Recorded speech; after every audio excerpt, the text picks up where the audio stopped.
ना एकदा हा चित्रपट बघून घे, एकदा ह्या विराट रूपाचं दर्शन घे, नंतर म्हणशील की भगवंता पुन्हा एकदा तुझं ते रूप मला दाखवशील का? असं जर म्हटलंस ना तर पुन्हा हे रूप मी तुला दाखवू शकणार नाही. अर्जुन म्हणतोय, भगवंता तू किती लाड करतोस रे माझे. मी तुला फक्त सांगितलं मला एखादा वासरू आणून देशील का, असं मी तुला सांगितलं तर तू कामधेनू आणून माझ्या दारात उभी केलीस. गोपाल कृष्णांना अर्जुन सांगतोय, मी फक्त वासरू पाहिजे असं सांगितलं, तू माझ्या समोर कामधेनू आणून उभी केलीस. मी तुला असं म्हटलं की माझ्या जवळ जरा झाडं वगैरे असती तर मला बरं वाटलं असतं, तर कल्पवृक्ष माझ्या समोर आणून तू लावलास. भगवंता तुला काय म्हणावं. चंद्राचा चेंडू तू मला आणून दिलास. माझं काहीही सामर्थ्य नसताना, माझी काहीही पात्रता नसताना हे असं विराट रूप तू मला दाखवलंस. भगवंता तुझी महती मी काय वर्णन करू. पण भगवंता हे जरी तुझं विराट रूप तू मला दाखवत असलास ना, तरी हे विराट रूपाचं दर्शन मी असा सारखा सारखा नाही परत घेऊ शकत. मला ते तुझं गोजिरवाणं रूप आहे ना, ते मुकुट घातलेलं, मोरपीस असलेलं, बासरी हातात असणारं, सुकुमार रूपाचं, चेहऱ्यावर आनंद ओसंडून वाहत असणारं असं कोमल ते रूप मला हवंय.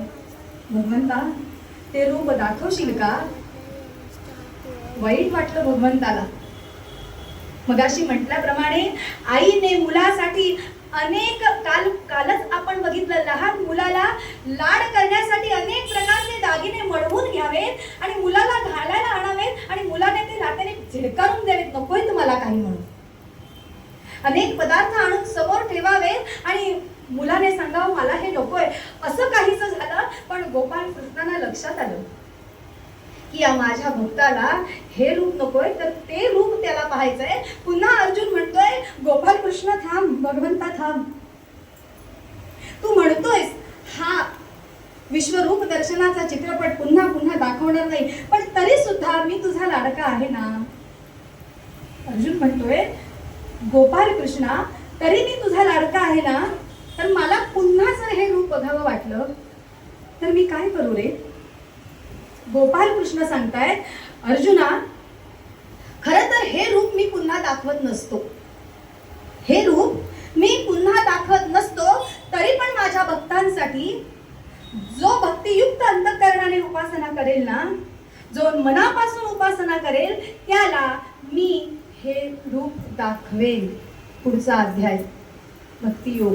म्हणून भगवंतांनी सांगितलं का, तर तुला हे रूप जर पुन्हा पाहावं वाटलं, त्याची अनुभूती घ्यावी वाटली, तो आनंद परत उपभोगावा वाटला, तर तुला भगवंताची भक्ती करावी लागेल. ती भक्ती कशी करायची हे आपण उद्या पाहणार आहोत.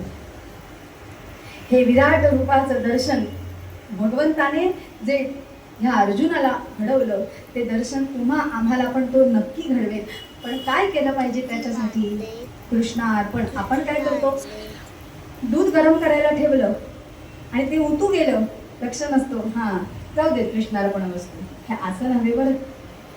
हे असं जे नको आहे ते कृष्णार्पणमस्तु नाही. खरोखरच आपल्याकडनं खरोखरीच शुद्ध भाव ठेवून ज्यावेळी आपलं हे मन आपण त्याला अर्पण करू ना, तेव्हा तो भगवंत तुम्हा आम्हाला नक्कीच दर्शन देणार. आणि त्यासाठी किती भक्ती करायची, कशी करायची हे आपण उद्या बघणार मूळ भंगामध्ये.